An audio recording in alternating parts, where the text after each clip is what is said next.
Esse é o Ancapsu e nós vamos falar agora sobre o Tagliaferro. O Tagliaferro, vocês sabem, ele está na Itália, né? Ele fugiu para a Itália e tem ameaçado falar coisas sobre Alexandre de Moraes. E aí ontem ele deu uma entrevista na Auriverde e depois deu outra entrevista em um outro lugar aqui também. Qual que é o outro lugar aqui? Teve mais de um lugar que ele deu entrevista aqui. Mas, de qualquer forma, ele soltou algumas pérolas. Ele falou que tem muita informação, que vai montar um dossiê sobre Alexandre de Moraes, e falou que o Moraes usou o TSE para prejudicar a direita em 2022. Olha só que depoimento importante, tá? Porque esse cara aqui era o cara dentro do TSE que fazia a suposta vigilância sobre postagens na internet. E, segundo ele diz, não tinha vigilância nenhuma. O que acontecia era o Alexandre de Moraes mandava alguns posts para ele e falava assim, ó, procura alguma coisa contra essas pessoas aqui, ó. Eu quero pegar esses caras aqui. Acha alguma coisa para eles aqui. E é isso que acontecia. E isso é uma perseguição. Não tem outro nome. E lógico, né, só tinha gente da direita nessa história. Em momento algum, ele mandou perseguir alguém da esquerda. Essa notícia foi sugerida por Harry Peter e o Alambique Filosofal, Boilover e várias outras pessoas. Obrigado aí ao pessoal que sugeriu notícias lá no nosso site, no visãolibertaria.com. E obrigado a você que está assistindo o nosso vídeo. Se você gosta do nosso conteúdo, por favor, deixe o seu like e se inscreva aqui no canal, né? Então, olha só, o Tagliaferro ainda não contou tudo. Ele falou que vai fazer um dossiê com todas as informações que ele tem, inclusive para apresentar esse dossiê a autoridades lá na Europa, né? Vocês sabem que tem um grupo de deputados, de eurodeputados, querendo aplicar a Lei Magnitsky da Europa no Xandão também, né?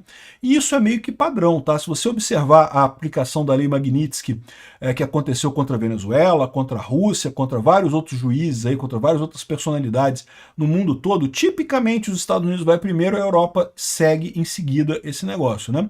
São parceiros de longa data e todos têm interesse em acabar com violações de direitos humanos. Então, esse dossiê que o Tagliaferro está fazendo é muito importante. Lembra, ele é uma pessoa que tem informações demais nessa história, ele sabe do que está acontecendo. Então tá aqui, ó. E tem uma outra coisa nessa história que eu gosto de falar também. Tá vendo? É um cara de direita dentro do TSE. Eu tô falando para vocês isso. Tem um monte de gente de direita lá no TSE. O pessoal que fica com esse papo assim, ai, mas se alguém lá no TSE quiser colocar no código, botar um if 22, então 13, né? Vou mudar o voto aqui, coisa e tal. Meu amigo, o cara bolsonarista que tem lá do lado na equipe, porra, não pode isso não, cara. Tira essa porra daí, não pode não. Tem um monte de gente de direita dentro do TSE. A maioria é de esquerda, tá? A maioria é de esquerda. Mas tem um monte de gente de direita lá também. É um lugar enorme, tem gente de tudo quanto é lugar. É igual o Brasil, pô. O Brasil, tipicamente, tem gente de tudo quanto é lado, né? É que como é empresa pública, é um órgão público, acaba tendo mais de esquerda. Isso é meio normal. Mas tem um monte de bolsonarista lá. Então, assim, cara, achar que seria uma coisa fácil alguém deturpar o código-fonte da urna eletrônica para fazer. Não seria. Primeiro, porque o pessoal lá é sério, não deixaria um negócio desse. Segundo, porque se alguém pensasse numa coisa dessa, teria pessoas de direita lá também para apontar o dedo e falar, não, porra, não pode isso daqui não. Enfim, o Tagliaferro é um cara, e olha só, ele até falou que ele não sabia mais ou menos o que ele estava fazendo, não percebeu o que ele estava fazendo, mas ele ficou chateado, ele percebeu que estava errado aquilo ali, que não era uma coisa correta para fazer, né? Aqui, ó, entrevista a ex-assessor da Corte Eleitoral diz que o pleito foi marcado por decisões que prejudicaram diretamente a candidatura do Bolsonaro. É o que eu falo sempre. Este é o problema. O pessoal, ó, meteu o dedão na balança lá, meteu o dedão na balança. De que maneira? Não teve nada a ver com urna, com totalização, com porra nenhuma. Teve a ver com o fato de que, na hora de fazer a propaganda, na hora de censurar as coisas, só censuravam as pessoas da direita. Não censurava nenhuma fake news, ou pouquíssimas fake news de esquerda, pouquíssimas coisas de esquerda eram feitas, né? E o que prova isso também é que vocês lembram, né? Logo depois da eleição, a Folha de São Paulo, aquele jornal esquerdista, pediu acesso à informação para saber o que o TSE teria bloqueado nesse grupo dele, né?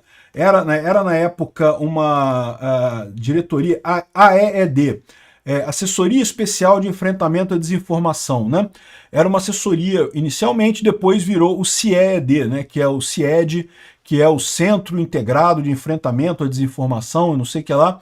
Mas o pessoal perguntou, e aí, o que vocês cortaram no final das contas? Porque lembra, essa resolução que aconteceu entre o primeiro e o segundo turno das eleições de 2022, ela é controversa por si só, tá? porque a legislação eleitoral não permite você fazer mudança de regra eleitoral em cima da hora, no meio da eleição você mudar a regra. Então, pega todas as eleições no Brasil, depois da redemocratização, depois do fim da ditadura militar, os militares faziam isso também, os milicos faziam isso também. Depois que acabou a milicagem, não teve mais resolução no meio da eleição, ou às vésperas da eleição, porque isso é meio que mudar a regra do jogo no meio do jogo, né? Isso é uma sacanagem, né? Mas em 2022 teve, porque né, eles achavam que o Lula ia ganhar no primeiro turno, fizeram um esforço danado para o Lula ganhar no primeiro turno, e o Lula até ganhou, ficou na frente, mas não conseguiu os 51% dos votos. Aí tiveram que fazer mais compra de voto no segundo turno, mais dor de cabeça, mais dinheiro gasto, não sei o que lá, e mais dedo na balança, como o cara está falando aqui, e fizeram essa resolução para acabar com a fake news. O problema são as fake news, é o que disseram para o Alexandre de Moraes, né? E aí fizeram essa resolução, que foi a famosa resolução em que a Carmen Lúcia falou que não, que o cala-boca já morreu, mas até 31 de outubro tudo bem. E a resolução está válida até hoje, né? Até hoje está válida essa resolução do STF, ou seja, a Carmen Lúcia agora é a presidente do STF e ela não fez nada quanto a essa resolução, né? Aceitou calada essa mudança, e agora o cala-boca voltou a valer, né, Carmen Lúcia? Voltou a valer o cala-boca da Carmen Lúcia, né? Enfim, aí ele diz aqui, ó, olha só, ele trabalhou na assessoria especial de enfrentamento, ele diz assim, ó, os documentos eram encaminhados ao gabinete de Moraes responsáveis pelas decisões. Era assim que era feito. Chegaram pedidos, fulano, fulano, fulano, e os alvos eram com o tempo quase sempre os mesmos, ou seja, acha alguma coisa sobre fulano que eu quero censurar ele. Agora, me diz, que lógica tem esse tipo de coisa, né? Evidentemente, é perseguição, foi perseguição, não tinha outro nome para dizer, não tinha outra coisa para dizer, né? E lembra que a gente sabe também que o pessoal que abastecia o Alexandre de Moraes com essas informações, e isso ficou transparente naqueles vazamentos da Vaza Toga, era Alexandre de Moraes, Joyce Hasselman, é a galera da isentosfera, meu amigo. Não é a esquerda, não. Talvez a esquerda tenha mandado alguma coisa também. Mas o grosso era o pessoal da isentosfera. É o que eu falo para vocês. Quem fez essa operação para tirar Bolsonaro a todo custo em 2022 foi Dória. Foi Dória, aquela turminha ali de São Paulo, da isentosfera de São Paulo. Foi essa turma aí, que tem muito dinheiro, né? Se tem muito dinheiro, tem muito poder, tem muita influência. Por mais que o Dória não tenha mais voto, nem no condomínio dele não consegue eleger mais, mas ele tem dinheiro ainda, tem muito poder político e patrocinou essa brincadeirinha, né? O pessoal do PSDB, junto com ele, junto com o PMDB, com o PSD, fizeram essa lambança toda que a gente está agora pagando o preço disso, né? Tagliaferro negou que houvesse monitoramento contínuo das redes sociais pelo TSE, porque, teoricamente, o que ele fazia ali era um monitoramento das redes sociais para ele identificar os problemas, mas não tinha isso. O que tinha era o Alexandre de Moraes, ó, pega fulano, procura fulano aí. Aí ele pegava informações de fulano, fazia um relatório, não sei o que lá, encaminhava o relatório, aí Moraes ia lá e censurava o cara. Mas o Moraes já dizia o que ele queria censurar, porra, ele já dizia quem ele queria no final das contas. Então não tem esse negócio, né? Não tinha um cara olhando para todo mundo. O que existiam eram ordens determinadas de fazer. Cara, isso aqui é um absurdo completo. É um absurdo completo que ele está falando aqui em termos de procedimento, porque viola totalmente todas as regras do direito, né?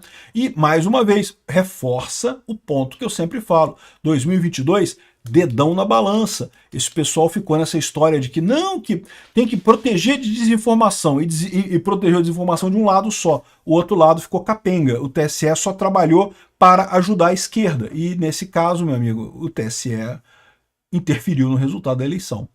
Bom, muito bacana a entrevista dele, tem a entrevista inteira dele aqui no Auriverde, muito bacana e coisa e tal. Ele disse que está preparando um dossiê com todas as provas e evidências que ele vai encaminhar lá para as autoridades lá na Europa. Vamos torcer para dar certo isso, eu acho que tem chance, hein?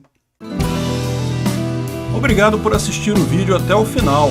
Além de curtir, compartilhar e se inscrever no canal, considere se tornar patrocinador com valores a partir de R$ 1,99. Clique no botão Seja Membro abaixo para saber as condições e vantagens de patrocinar o canal. Mais informações sobre o nosso projeto, visite nossos sites indicados na tela.